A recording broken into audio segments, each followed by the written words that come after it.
கரூர் மாவட்டம் சின்னதாராபுரம் மாரியம்மன் கோவிலில் அனைத்து தரப்பினரும் வழிபாடு நடத்துவதற்கு ஒரு தரப்பினர் எதிர்ப்பு தெரிவித்த நிலையில் நீதிமன்ற உத்தரவின்படி போலீஸ் பாதுகாப்புடன் நடை திறக்கப்பட்டது. அனுமதி மறுக்கப்பட்டவர்களை போலீசார் பாதுகாப்புடன் கோவிலுக்கு அழைத்து வந்த போது பெண்கள் குலவை சத்தமிட்டு நுழைந்தனர். மாரியம்மன் மற்றும் பரிவார தெய்வங்களுக்கு சிறப்பு பூஜை செய்யப்பட்டு வழிபாடு நடத்தினர்.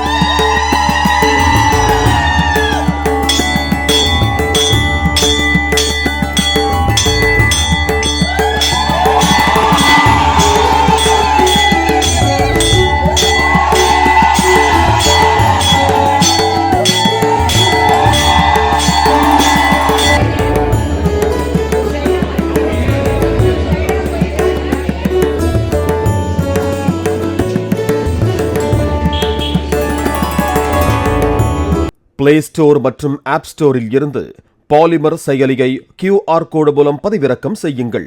செய்திகளை உடனுக்குடன் பெறுங்கள்.